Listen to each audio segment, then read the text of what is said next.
মুমিনিন, এই মক্কায় আমার কেউ আপনজন নাই, আমার কোনো জোরের ভাই নাই, যে জোরের ভাইটা আমি ঋণ রেখে কবরে যাই এইটা চাই না।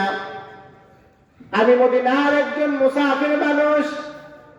ও আমিরুল মুমিনিন, আমি চাই আমি যখন আমার আত্মীয় স্বজন পাবো না, তাহলে আপনি আমার মৃত্যুদণ্ডটা কার্যকর ফেলেন। এমন সময় আমিরুল মুমিনিন কে ডাক দিয়ে বলতেছেন আবু যর গিফারি রাদিয়াল্লাহু তাআলা আনহু, ও আমিরুল মুমিনিন, আমি আমার ভাইয়ের জিম্মাদার হয়ে গেলাম, আমার ভাইকে আপনি ছুটি দিয়ে দেন, আমার ভাই ঋণ পরিশোধ করে আসুক। আবু যর গিফারি রাদিয়াল্লাহু তাআলা আনহু বলতেছেন, আমি রাসূলের মুখে শুনেছি আল মুসলিমু আকুল মুসলিম, মুসলমান মুসলমানের ভাই। আমি মুসলমান, আমার এই ভাই মুসলমান, মুসলমান মুসলমানের ভাই। আমার ভাইকে আপনি ছুটি দিন, ঋণ পরিশোধ করে আসুক। যুবককে ছুটি দেওয়া হলো, নতুন করে বিচার লেখা হলো। আগামী মাসের প্রথম জুমা যুবক হাজির হবে। এমন সময় যুবককে ছুটি দেওয়া হয়েছে, যুবক বাড়ি গিয়েছেন, বাড়ি থেকে ইহুদিকে তার পাওনা বুঝাই দিয়েছেন। আসার সময় মাকে বলতেছেন, মা, জীবনের শেষ লোকমা খাবারটা আপনি আমারে খাওয়ায় দেন। যখনই বাড়ি থেকে বের হয়েছি, দোয়া নিয়েছি, আবার এসেছি, আজকে এমন একটা বিদায়, ও মা, আমি যে মদিনায় যাইতেছি আর ফিরে আসবো না। তুমি তো মা চাও না তোমার সন্তান কিয়ামতের ময়দানে খুনি সন্তান হোক, আর তুমিও খুনি সন্তানের মা হয়ে দাঁড়াও। বাবার কাছে বলতেছেন, বাবা, ও বাবা,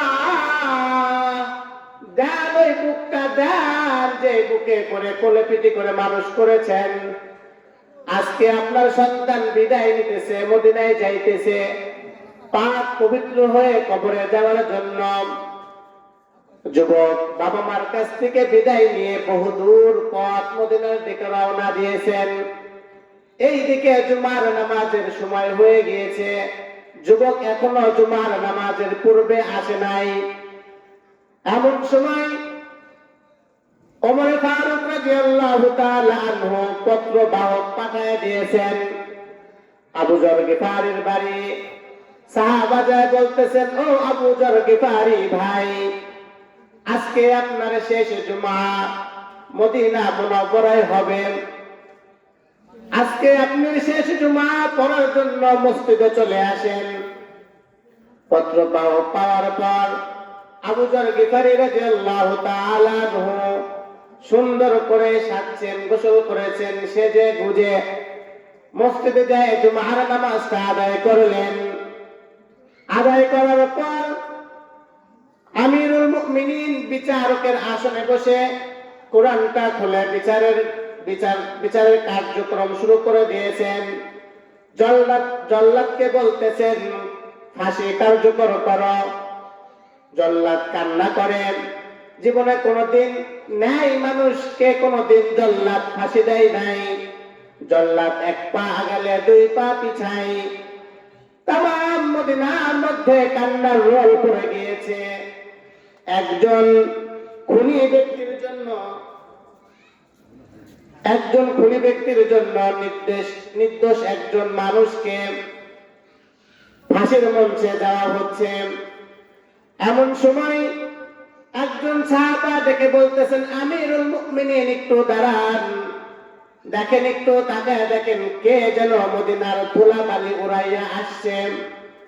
তাকায় দেখে যে একজন অপরিচিত যুবক আওলাকে ধুলামাখা অবস্থায় ঘোড়া থেকে নেমেই বলতেছেন, আমিরুল মুমিনিন, পথের মধ্যে ঘোড়ার জিঙ্কোষ ভেঙে গিয়েছিল, এই জন্য আসতে দেরি হয়েছে।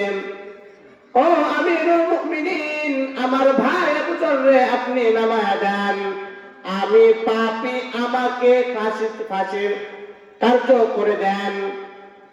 আমিরুল মুমিনিন চোখের পানি ফেলায় কাঁদতেছে আর বলতেছে, ও যুবক, 300-350 মাইল দূর থেকে যে মৃত্যুকে হাসি মুখে বরণ করে ফাঁসির রশি গলায় নিয়ে আসতে যে চাই, তারে গলা কেটে কখনো পবিত্র করা লাগে না।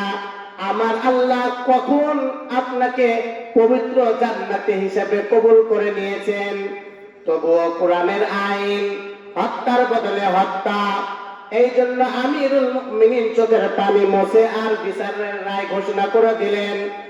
যখন বিচারক ফাঁসি কার্যকর করবে, এমন সময় ওই দুই যুবক যারা বাবার বিচার দাবি করেছিল, ওই দুই যুবক আমিরুল মুমিনিনকে ডেকে বলতেছেন, আমিরুল মুমিনিন, নতুন করে একটা আরজি জানাই যে 350 মাইল দূর থেকে পবিত্র হয়ে কবরে যাইতে চাই, সে নিজের ইচ্ছাকৃত ভাবে কখনো আমার বাবাকে হত্যা করতে পারে না।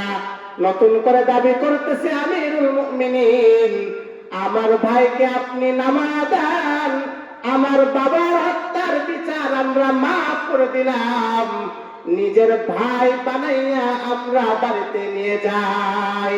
সুবহানাল্লাহ। এই হলো মুসলমানের প্রতি ইহসান।